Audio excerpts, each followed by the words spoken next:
great areas I'd love to get into with you on this, but let's just follow that political and social issue up for a while, and that's to do with Obama, for example. We know the techniques he was using include neuro-linguistic programming techniques built into the speeches that he was giving, which gave them that extraordinary power. I saw that they had been allegedly written by some 21-year-old college kid, right, a bright spark, but I don't really buy that. They seem like theatrical constructions, as you were mentioning there. Yeah, well, they come from the actual theatrical background in terms of things like method acting, the pregnant pause, the anticipation, the silence. Hitler used this quite a lot. If you look at some of his old addresses to his rallies, there's a theatrical aspect to the use of language. And again, it's what we come back to the mind control thing. You can put a phrase like saying "yes, we can" over and over again. If you say that enough times, it becomes a phrase that embeds itself in a person's subconscious. It doesn't have to be anything like "yes, we can" or "keep hope alive" or any other buzzword, 1,000 points of light. You could just say something like, bread, butter, and cheese, over and over again, and the majority of people will actually start to repeat that as a mantra. It's just like a tape loop of just verbiage is put into the actual subject's mind, into the target's mind, and it's words that have no underlying meaning. I found that very profoundly here in Ireland during the Lisbon Treaty. The yes posters were specifically designed in such a way that the word yes, which you associate with positiveness, yes, which you associate with maybe, the having a sexual orgasm like Molly Bloom at the end of Ulysses, opposed to no, which is negative, which, and you could see how the posters were done. The yes posters had this, the word yes was almost like in the typography and the graphic design they used, they almost looked like show business or something. People voted for that without any real depth to the message, just like people voted for Barack Obama without any real, putting any kind of emotional or psychological or intellectual capital upon his mantras. Yeah, well, that's something that you're starting to take a look at, Thomas, on ThomasSheridanArts. That's your YouTube channel. Is this issue of cultural and corporate symbols that are all around us, and because they are symbols, they're controlling us in unspoken ways? Yes, well, this is initially how I became kind of woken up in a way. I am a visual artist, and I do have, my background is in corporate graphic design as well as being a painter, and I've also been interested in things to do with symbolism and archetypal motifs and visual cues and how they're used to change a person's emotional state. I worked at Citibank, I was Citicorp in New York, and I can remember in the design department getting the corporate standards manual for graphic design, and it was absolutely specific in how it showed how the Citicorp logo should be used, placed, its distance from text, what colours could be used and what colours couldn't be used. And I just thought at first that this was just all because they had corporate copyright law, and like all trademarks and logos, there was a specific usage sort of charter to go with them. But later on I found that wasn't the case. The Citicorp logo had been designed in such a way that made it look like there's certain archetypal shapes that appear in the human mind if you put an electrical signal into our brain and close our eyes. They appear as certain shapes. There are often things like a circle inside a dot inside a circle, or a cross, and a very common one is the Celtic cross motif.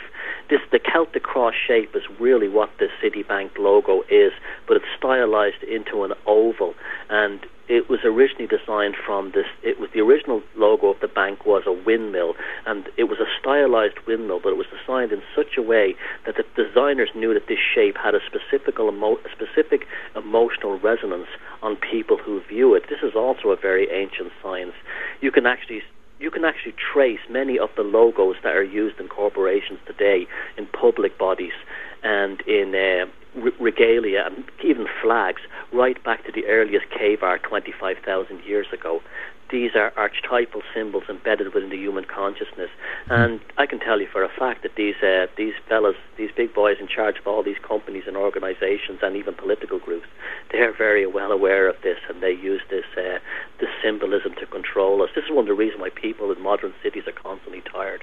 They're bombarded by symbolisms and logos all around them, mainly corporate logos, and it's literally burning their breath. They're burnt out at the end of the day from seeing all these things, even though they don't immediately recognize them. Well, yeah, they're all over the landscape. If you're not watching TV, where you're going to get drowned in them, they're all over the landscape as well. But you're saying the shapes and down to the colour as well? Oh yeah, specific uses of colour is very important. Like the colour red is very common during the 20th century. The spectrum analysis of the colour is about 690 nanometers, which is a low vibrational colour rate. It actually makes you feel repressed, and this is why the totalitarian regimes of the 20th century and earlier, such as communism, the British Empire, they used the colour red. It's also why the red carpet was used to denote the elite. A red carpet would be laid below their feet. Subconsciously, when we would be exposed to this low-frequency colour of red, you would have a feeling of being lessened. And here are the elite walking on top of a red carpet, makes them automatically seem regal and have an extra stature above us. And the red, this is why they've used it. Red is also a colour of conquest and things like rape and sexual aggression. So, even colours are used that way. Well, that's a very powerful insight there, to realise the extent to which this stuff is unconsciously having an impact on us. Oh yeah, well you look at a star, the 5-pointed star. Now look at what that's used on. It's used on everything from communism to US military vehicles. It's used on the Heineken beer company. These things are very powerful. This is a very ancient science going right back to the mystery schools in Egypt, and even probably earlier to Babylonia. And these people know exactly what they're doing, and this is something that we have to protect our consciousness. This is also one of the reasons that psychopaths target us, is because we're visually and symbolically clueless. We're never taught on this thing in school, unless somehow, like me, you turn out, you're an artist, or you turn out to be, you study graphic design and you become aware of all this stuff. But yeah, this is something it's causing us enormous problems. This is why I'm a great proponent that we have to develop our own new symbology. As we're to get out of this mess, we have to start developing our own archetypal symbolism, and to change our own consciousness, because the corporate logos of today, we have to transcend that and the regalia of the past and develop a new visual motif going forward. It really is a battle of consciousness. When all is said and done, this awakening, this truth movement, this political and global awakening, it comes down to a battle of consciousness. First we have to protect our consciousness, and then we have to develop a new form of consciousness to move forward. Yeah. Neil says in the forum that's definitely a sense of awakening collective consciousness coming through in your work. And it brings me back to something you mentioned there about the royal figures on the red carpet, going right to the heart of looking for the links between the interaction between the abused individual and the psychopath at an individual level, and also the same thing happening at a social level. To an extent, if we say, look at Yahweh, the Hebrew God of the Old Testament, and that God is a jealous God.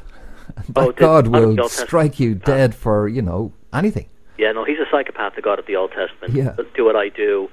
He loves you conditionally. He loves you one minute, hates you the next. And that's a lot of it comes down from that as well. That's why when Constantine, who is the Roman emperor, who allegedly but didn't actually convert to Christianity, he was very aware of this idea, and that's what the real purpose of the Council of Nicaea was.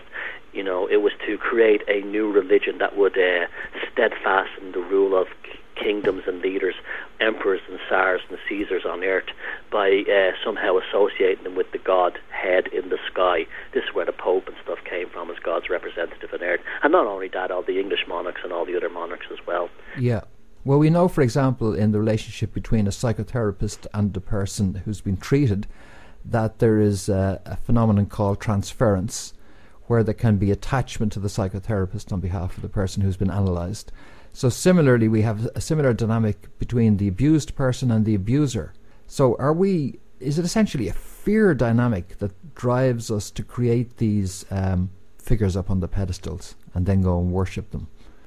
What happens is we develop, if you look at the actual person who's a proto-psychopath, I'm talking about someone in a relationship. It's a sadomasochistic thing where they worship and adore the authority figures above them and despise anyone they see as they deem as being below them.